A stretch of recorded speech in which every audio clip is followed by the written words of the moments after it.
Francis Schaefer, Precision Soil Management, Redfield. I had a customer who said on many of his fields that he has issues specifically on headlands. A lot of times it's um, salting out more, it gets more compacted because there's more traffic at particular areas of the field. And he wanted to know how to create a headland zone on his fields.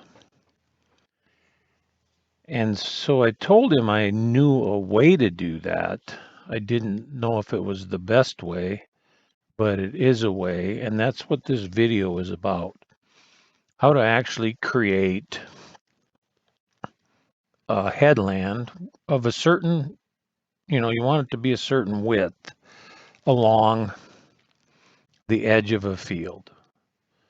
Okay, so this is the shape file. So if we have to cut this like this, we want it, 120 feet off the edge of the field. We're gonna have to know exactly where that's at, or at least as close to accurate as we can get it, and then let the um, swath control or row shutoff on the planter take care of the planting part of it. So I'm going to transparency this and then put the background image um, from the internet in there. And then I'm going to zoom in. He said he has issues along here. And then down this side, the water stands along this road. And he'd like to create a different different zone so he can change the planting rate in that area because well, quite frankly, if he overplants it, he's wasting seed. So this is the method I came up with. I go add a path or a line layer. So I have to name this. I'm going to call it Headland. And I'm not going to categorize it, but I do have to add an attribute. And I'm just going to call it Headland. And what type? Well, I thought number would be best. And that's what I'm going to stick with for now. If I decide later that it should be text, well, that's what I'll change it to. So now what I need to do is bring the headland layer over. It's got to be on the top, and I'm going to edit the layer. So now what I'm going to do is I'm going to trace a line that kind of matches the edge of the field. And to do that, I go to the line tool and I start on the west side, and I'm going to go to the east.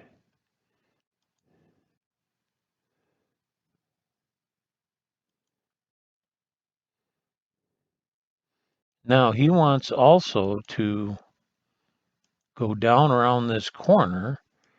So as I was doing this, I thought, before I was doing two separate lines, I don't need to do that. I can just continue on down like this. And I'm using the arrow buttons on the keypad then I'll hit finish. Now I'm going to attribute this, and I'm going to call it 1. I'm going to hit, I can't get to OK because this needs to be slid up. So I'm going to hit OK. Now it's attributed. I'm going to save it because as I work, I like to save periodically so I don't lose anything. So now what I'm going to do, I'm going to highlight that line. I'm going to right click and I'm going to create an offset of that line. And he said he wants 120 feet of headland zone. And I'm going to do 1. Now, left or right. In order for this to work, you have to stand at the first point you dropped when you created this. So that's over on the west side, and you have to face the direction you drew. So that would be east. Then you have to decide, okay, do I want to put that line to the left or to the right? Well, we want it to end up inside the field. So we're going to put it to the right. So I have to change this to the right. And it tells you direction is relative to the order of the points that make up the path. So it put that in there. And it's also, if we look at properties, it's also attributed now, which is kind of cool. So now I've done that. I've got my line where I need to have it 120 feet from the edge of that portion of the field. I'm going to hit save.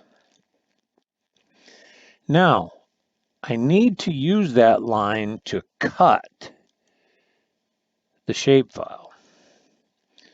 And in order to cut it, I have to be in the edit mode, which means the shapefile, which is this, has to be on top.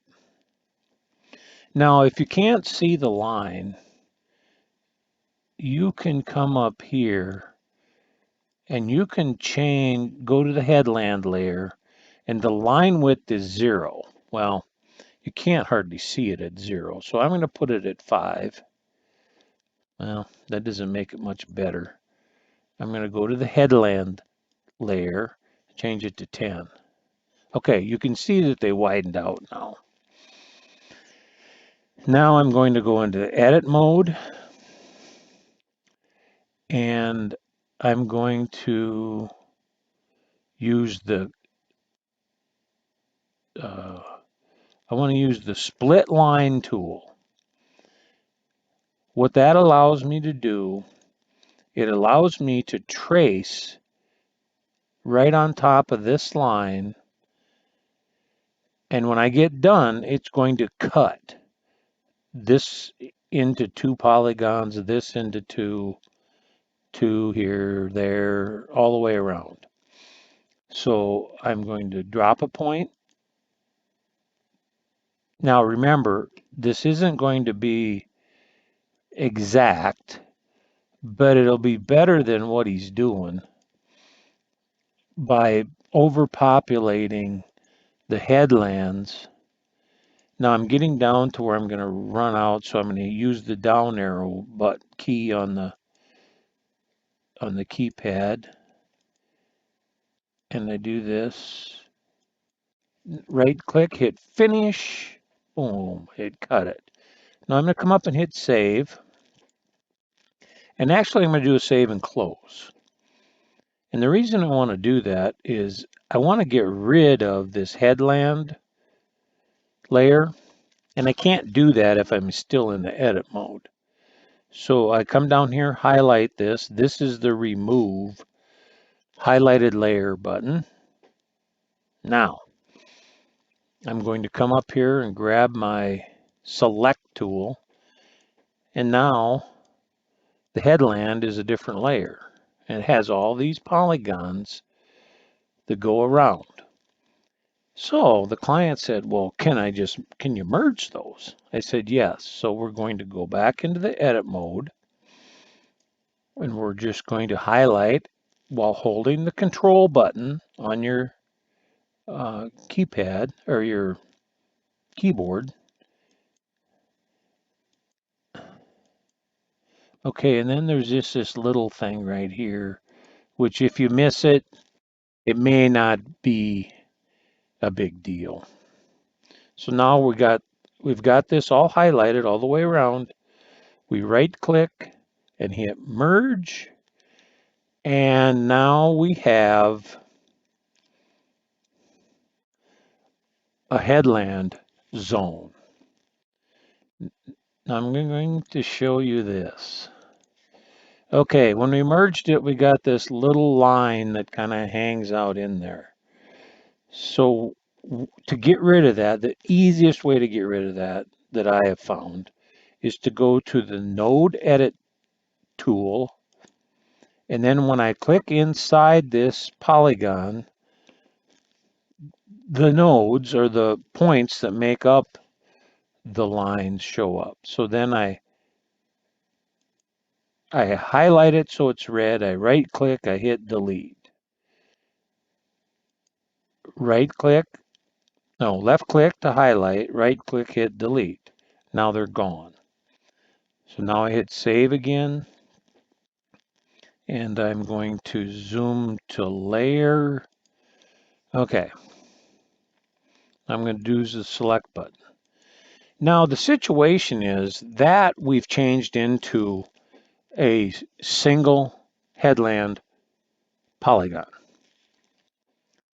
And if we look at the properties, it is a zone 13. Well, we need to edit that. And so we have used zone number 99 to represent anything that has been man altered or altered by humans or however you want to say it. So I click on zone, I change it to 99. Then I want to do the zone description and I'll put in 99 space dash man altered. Hopefully I spelled that correctly. Then I hit OK.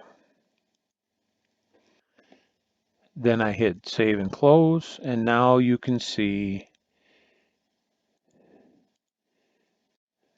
put the range count histogram, 9.2 acres of headland, and we can assign that as a different rate. I hope this was informative. I'm sure there's a better method of doing it. I just don't know a better method. This is Francis Schaefer, Precision Soil Management. Thanks for listening.